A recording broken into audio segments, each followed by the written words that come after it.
Oh, you didn't put the soundboard up. You're not sharing the soundboard. I know. Oh, I'm gonna have to do it myself today, Andre. well, Therapy oh, dudes, oh no, therapy dudes. Take no, away stress, put you in a good mood. I'm don't do so, it. so sorry. This is therapy dudes. And my computer exploded and the soundboard is on that computer. So It exploded. What happened? it's gone. I mean it didn't it actually just like did the opposite of exploding. It just like Stopped working. stopped doing anything and is now at the shop, hopefully getting fixed because even though I have like cloud stuff like saved on the cloud, it's Uh, like I it appears that the cloud doesn't like save to it unless I've recently saved something and oh then my it God, did we has a lose record all of the it. songs? All your hard work? Well, I just don't know where. Like I think the soundboard might be lost if I don't get the computer back. Oh God, Otherwise, at that might least the be a good sound thing, Dan. the sound 5 stars. 5 stars out of five. No, There's a I mean few good songs on there. I need this. I need this soundboard. It's so fun for me. I It know. It's makes like it your like thing. right. I get like a little ADHD impulsive energy, and it just makes me feel so good. It's like a little rush to like play a stupid sound each time. That's true. That's true. You do that. So, well, okay. Yes. I hope we get it back. I hope Except we we I can hope we lose get it some of back them. too. Yes. Some of them it's fine.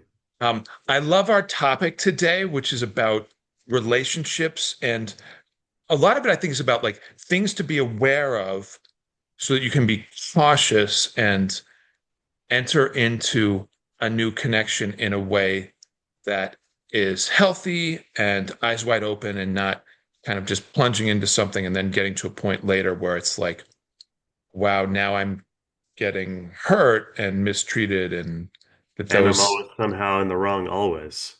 I'm always somehow in the wrong, always. Right. Um, maybe you're just wrong. I don't know. That's true. Sometimes people are just wrong. Um, I think the topic is a good one. I think a lot of people struggle with relationship issues, and there are things that are normal that people struggle. Like avoidance is not what we're necessarily talking about today, or attachment issues, not necessarily what we're talking about today. We're talking about Right, but like shout out to us for having done attachment issues on multiple previous podcasts. So that like understanding true. that and how to make relationships healthy and functional despite different attachment styles, I think is important to understand and check out those previous podcasts. But here we're Yeah, talking about something else. we are talking about something else. We're talking about something that is more of a possibly like a personality disorder. Um, a lot of cluster B personality types are black and white. Cluster B is like I'm pretty sure bipolar, borderline, stuff like that, narcissism, that kind of stuff lies on cluster B, even sociopathy or psychopathy. So these are personality traits that struggle with black and white thinking, sometimes a lack of empathy. Um, well, a lot of them have a lack of empathy. Emotional regulation, they don't, they have a hard time taking accountability, stuff like that. Okay.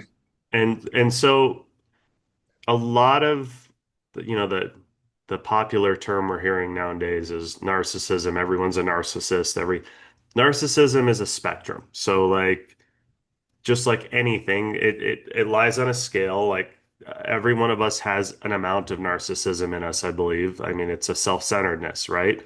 It's almost like an egocentric version of ourself that comes out every now and then. It's just like I'm exhausted, so all I care about is my needs, stuff like that. We all have that. Some people only operate that way. And what they do is they kind of come into relationship by mimicking your values. Like, there's the classic love bombing. They make it seem like you're their world. They tell all their friends about you, how amazing you are. They believe in that moment that you're like the best thing they've ever encountered. And then, Right. slowly the mask starts to slip and you start having these interesting interactions with these people. So this can be in work, a work relationship with the boss, like your boss is like treating you really well, and then all of a sudden they don't treat you well at all, and you don't know why this is happening. In the context of today, I'm just going to talk about romance, like a romantic relationship, like either with a parent or a partner or someone new you're dating. And I'm just going to give some terms, and we can kind of understand those terms, and then we could talk more about them on a personal level, maybe in the next podcast. Yeah. That sounds good. I wanna just emphasize something that you said as you were introducing this, which is the idea that we all have some narcissistic energy. The same way Yes. that like everybody's depressed sometimes, but clinical depression looks different, right? It's diagnostically more significant in terms of like meeting certain categories, checking certain boxes to like be able to look at that and go, oh, this is actually going to be disrupting functioning, well-being, job performance, relationships, stuff like that. And Yeah. the reason why I want to emphasize this is because I feel like when we think about relationships, it's very easy to learn a new category and then see that show up in our partner and be like, oh my gosh, like, of course, I'm dating a narcissistic Yeah. partner, or I'm dating Don't do somebody who's that. borderline, or I'm Yeah. dating somebody who's a sociopath, or whatever. And that's like, I want to like caution people to not jump to those kinds of conclusions because it's very different to have a little bit of a self-centered moment, especially when somebody is stressed or regressed, and Right. to be doing something where it seems a little bit like, hey, they're kind of calculating here and being manipulative. But a lot of Right. times, if you're the person doing those behaviors, you just feel like, oh, I'm trying to get my needs met, and this is how I do it. Like, Right. from a certain vantage point, we could say every 2-year-old's crying is manipulative It because is. they're right. Yeah. It's 100% manipulate. They need to get their needs met, and they know how to get our attention. Right. So to then jump to the conclusion that therefore they're like sociopaths or borderline or No, like no. narcissistic, right, is not right. Like So we we're talking about adults. Like, let's just clarify. We're talking about like grown adults, right? Like, and we're talking about people who cannot take accountability, people who always flip the script back on you, right? And we're not necessarily saying that every single one of these people that do this is a narcissist or, I wouldn't know what their issue is, but I am saying that for you to protect yourself, you need to become aware of these things because if it's an ongoing pattern, it really doesn't matter if they're actually a narcissist or not. If it's driving you crazy, making you lose your mind and breaking you down, they could be the sweetest, most loving person inside and still damage you and like that's all that matters is to be aware of that. that's that's fair, but I also think that some of that might be what we're used to in terms of how our parents communicated with us and attachment stuff that we've talked about previously. Yeah, And if somebody is being sweet and lovely and you're still feeling like, oh my gosh, like I'm getting hurt, it might be because of like past traumas or ways that you just habitually learned how to interpret the world when you were little and were looking to survive. So I 100%. I feel like part of it is checking in with yourself, but I think another part of it is trying to have your eyes like wide open and clear when you're tracking like what goes on when there is difficult conversations in the relationship. So if you are giving your partner feedback that something didn't work well for you, Hmm. or that what they did in a situation was something that like you just want to like work on it and see if you could come to a different kind of agreement or something. Hmm. And all of those kind of troubleshooting conversations or expressing feelings or concerns end up getting to a highly defensive place from the other person, where then they're like counterattacking and being like, well, I don't do this, you do this, You're the which, reason. And yeah, right, which everybody has a tendency to do on some level if they're feeling attacked, right? They can get defensive and kind of counterattack. And that doesn't mean that it's narcissism, but when it becomes this like pervasive energy where they're not able to kind of settle down, get some perspective, come back to the table, do some repair work, be like, thank you take for letting me accountability. know. Yeah. Right. Like taking accountability. Right. If there isn't this nuance to the response and it's just this kind of like almost like raging, aggressive, angry pushback, then we're getting into this territory where like this is a diagnosable personality Right. disorder. Yeah. So I will just speak about what I've seen in my clinical practice. I'll give examples of what I think is really not okay and where it's like more workable, where it's just an avoidant person who doesn't know how to communicate, right? But really, I think the main thing here is like we're talking about people who communicate in passive aggression.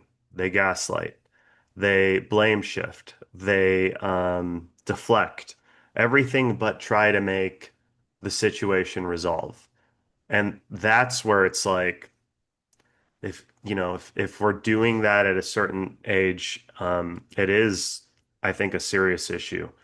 And I think it's a form of silencing the other person and making them, have to just, it's like saying, I don't care how you feel. I'm not going to try to address it. You're the problem because you brought it up. Like those are the kind of things that I think are unacceptable. I don't know if you'd agree. I definitely agree, and it's also been my experience that when I'm working with like adolescents who have divorced parents, Hmm. it's a tricky time to parent an adolescent. It's a very tricky time to do it with a partner that you're no longer married to. And to go through that journey, I think there's inherently going to be a tremendous amount of conflict between the two parents that are no longer married. Right. And in my experience, oftentimes the mom will be pulling me aside and being like, hey, just so you know, he's a narcissist and a sociopath. And the dad will be pulling me aside and being like, hey, just so you know, she's bipolar or has borderline personality disorder. I've seen And this. Yeah. and that they've gotten confirmation from their own therapist that that's what Yeah. their partner is doing. And it's in my experience, when I talk to both of those hypothetical parents individually, they seem, pretty functional most of the time. They're trying to do their best. And, it's just like I wouldn't those alarm bells wouldn't be ringing for me. Yeah. But Well, the problem with this kind of stuff is they yeah, call it hidden abuse because it happens behind closed doors when nobody's monitoring. It's the subtle passive aggression that's constantly going on, the little criticisms, the neglect, the di constant dismissal, all these little things that they're not going to show anyone in public or in their friend group or they're going to present a different way outside of it.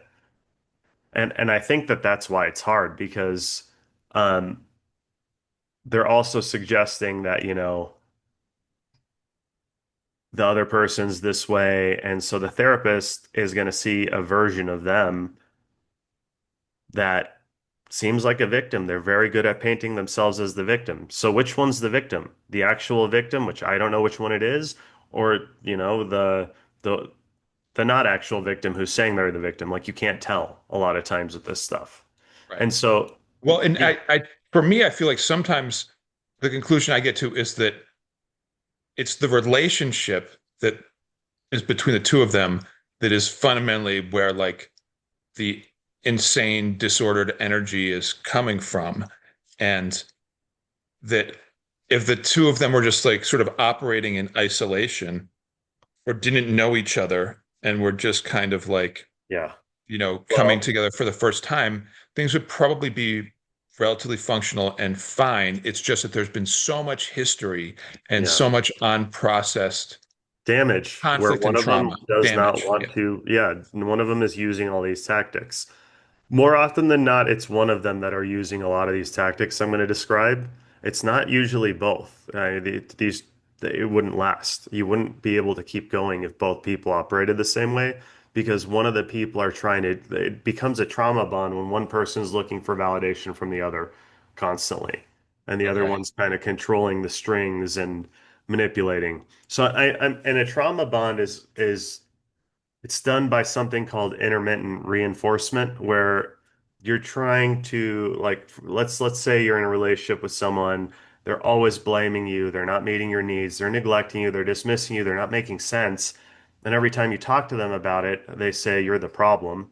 They don't address the issue, they deflect, they start talking about things that make no sense or a topic that you're not even talking about. And before you know it, you feel guilty and you are sitting there saying sorry to them, and then you're like at the end of this conversation wondering what just happened, like, and I feel like I'm a bad person and they're making me feel guilty, and they're saying I'm a terrible person because I'm always causing issues in the relationship because I'm bringing up things that are actually hurtful that they don't seem to care about at all. And not only that, they double down. And so the intermittent reinforcement is that they'll every now and then they'll give you a bone and they'll say, they'll say something nice or I love you or something like that. And you're like, oh, finally, maybe it's going to change, right? So you stick around. That creates a powerful, um, addictive pattern in our psyche where we're trying to play out this pattern where we're going to be loved, or good enough, or we're going to finally figure it out, like we're so close because they're giving us the breadcrumb, right?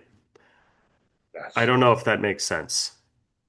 It that definitely makes sense, and I feel like there's a important, I don't know, distinction there between like what I feel like is typical conflict that's a part of any relationship. And when we did our podcasts on John Gottman and the techniques around communication and working through conflict that he Right. has in terms of like a partnership, I think one obvious distinction would be that somebody who is characterologically, having these personality disorders that will affect the relationship wouldn't be open to doing Gottman work, right? Would No, just feel like it was they somehow would just fake it if they right. did it. Or it's like, no, I'm already fully formed and Yeah. perfect. Like I'm not the problem. So I don't why have would I need to issues. It's do all them. work? Yeah. Right. Yeah. Right. I'm just And doing this because they're making me. Or, right. But I yeah. think even with the Gottman work, like part of what it's acknowledging is that when people are triggered and their nervous system gets flooded with this like overwhelmed fight or flight energy during a conflict, Right. that that can be very damaging if it's not tended to. And I think one of the primary differences between relationships that end up being functional is that the couple has an ability to work together as a partnership to Right. figure out how to take care of each other. And what you're describing is The where it seems like opposite. one person is trying to tend to that and the other person is just continuing to like, I don't know, sort of like lob little Yeah. grenades into the situation. Right. They cause a lot of chaos, these personality types. And Gottman talked about how the two things that predict, other than the four horsemen existing in the relationship, the two things that predict success in a relationship is understanding each other's triggers so we can avoid them, right? And we can make a safe environment and learning how to de-escalate. If you're good at those two things, the relationship is fairly solid. And then, those things, if those things are pretty solid, then the four horsemen are not likely to be in the relationship. The four horsemen of the apocalypse, what is it, like stonewalling, criticism, um, Contempt. contempt. Yeah. There's one more. There's always one. There's one more. Criticism, contempt, Stonewalling.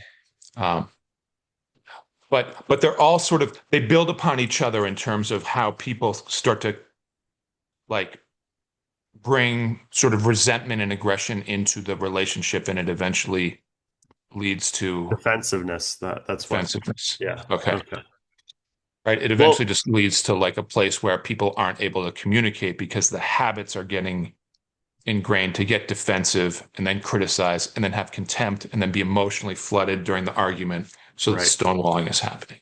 So let me explain, like what I'm talking about is something very like it is about one partner trying to control the narrative. It is about manipulation. I'm not talking about the average relationship here. I'm talking about something that is more in the cluster B personality disorder and how to identify it and like what it shows up like in a relationship. So I'm just gonna throw a few terms in here so like the audience can understand what these terms are, and we'll go from there. But um, do you know how would you describe what gaslighting is? Do you know what it is? And it's okay, like that term is like everyone calls it Right. something. I know I've always sort of had a bit of a like when somebody's like, you're gaslighting me. I'm like, just because somebody like gets triggered by what somebody else says, is it gaslighting or is it not? But I feel like it is the deliberate, like, I'm going to win this argument by dysregulating this other person, by recognizing one of their triggers, and rather than protecting the relationship and their nervous system and their like internal well-being, I'm going to like distress them by hitting the trigger on purpose Yeah. so that they're And no then act like longer nothing happened. right. And then being like, well, look at you. Like you're a total like, what do you do? Like That's now you're called out of control. reactive See, abuse, where you reactive point abuse. at so a lot of times these people are very calm. They're very passive aggressive. They do yell and stuff, but they get really calm the moment you have a reaction because that's what they want. And they'll look at you and now they can control the entire narrative because they're saying, "Oh, look at this, Ray. You're yelling at me. Oh, you called me a name. You said you're such an asshole. Wow, I don't call you names. I don't ever." And then you know what? That reminds me of a time like a year ago when you did this same thing. All of a sudden you're on the defense. And that I'll tell you what that's called. But let's gaslighting is very simple. It's where someone does something. It's manipulative. It's having someone question their own reality that you're in contact with by distorting things. So you start denying events like as if they never happened. Like you'll literally say something in the same conversation and then that person will say, "Well, you just said this." And they'll be like, "I didn't say that."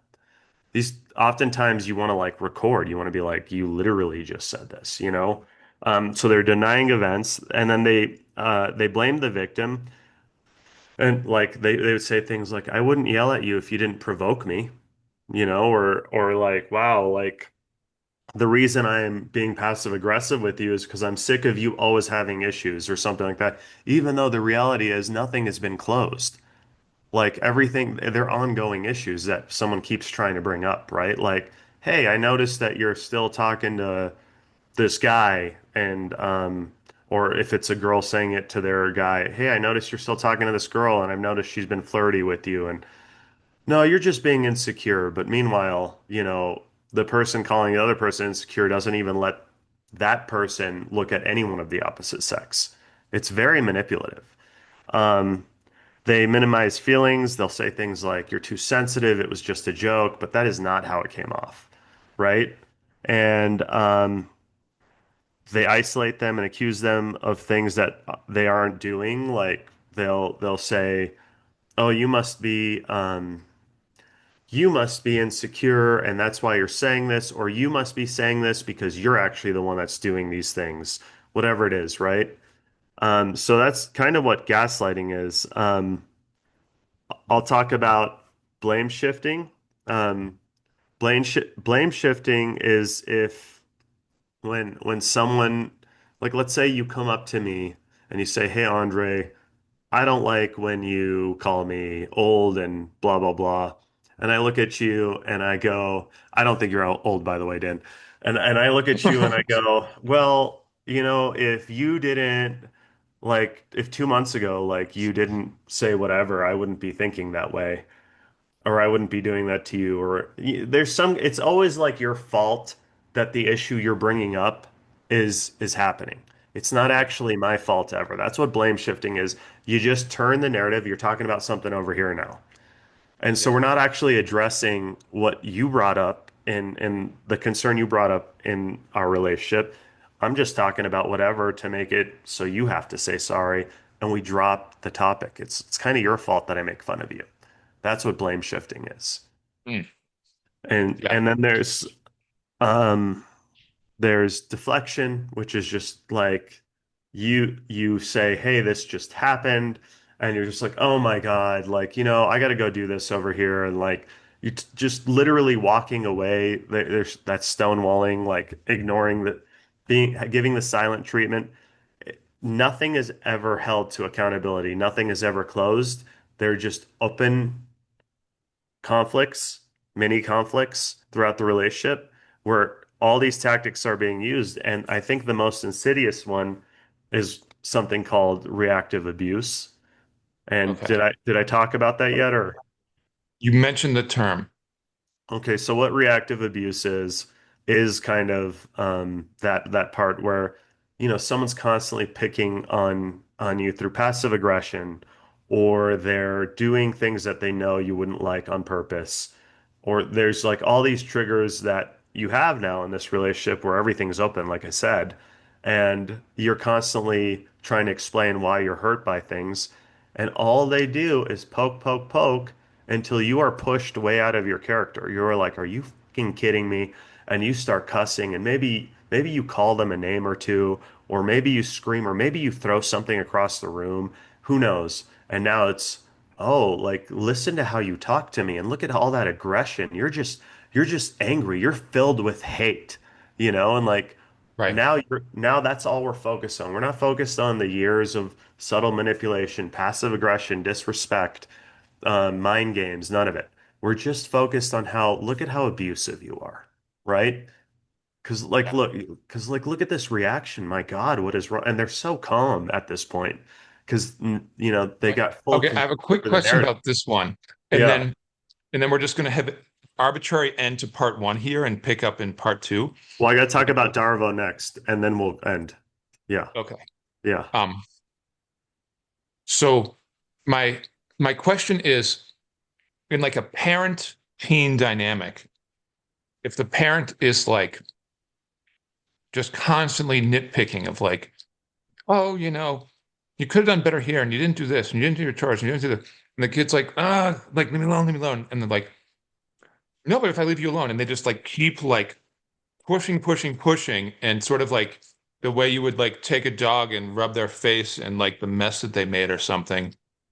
And then the kid finally is like, I hate you, like leave it alone, like Yeah. says something like really disrespectful. And the parent's like, that's it. Like now you've like crossed Yeah. the line. It's like, okay, but you like 20 times like push them closer and closer and closer to being dysregulated. And when they finally broke, Right. now they get punished for Well, breaking. that's different, right? Because that's not exactly out of manipulation. That was the parent doing something out of genuine concern and care for their kid. They wanted their kid to do something because they thought it was the best thing for their kid to do. That's Well, different. let's hope that's how they'll self-describe it, but I think sometimes they're just like frustrated Yeah, and get into they don't like a know. little kind of regressed place where they're like, I'm gonna teach this kid a lesson, and it's more about like making them suffer with a little bit of a like sadistic flair to the whole Well, thing that ends well, up being like damaging. I think I don't think that it's the same thing as what I'm talking about. I think it's different entirely, but I'll tell you that when a parent pushes a kid too much, it's typically because the parent doesn't understand the kid, right? And more often than not, we'll talk to the parents and they will feel guilt. They will feel sad. They will be like, "I don't understand why my child yells at me like this. Like, I don't get it." Like, there's a Yeah. genuine empathy there. And maybe there is like this frustration that they're putting out on the child, and maybe you can see that as kind of sadistic, but it's also like, man, I'm fed up, and like they should show respect. They know this by now. It's different with the type of people I'm talking about. The type of person I'm Okay. talking about has no empathy. around this. There is no Yeah. there is no goal of like let's make something better, or I actually think you should do this because it's better for your and I relationship or your Yeah. personal growth or whatever. It's more just like I'm just picking on you because I know it bothers you. Like it's not coming from a place of it like there's nothing good that can come out of these actions, right? But they will Okay. justify it. They'll say things like, um, I just feel like you don't care about me, and I like it's always your fault why I treat you this way, Yeah. right? Okay. So All right. it's a We're yeah. up against the clock, so let's wrap this one and then we'll start with Okay. Darvo in part two. Okay. Okay. All right, we'll start with Darvo part Therapy two. dudes, blah blah Oh my blah. God. Put you in a good mood. Yada da da ba dee dee dee. We're sponsored by Boulder Psychological Services. They're great. Check out their website. Okay. Like, All right. subscribe, comment.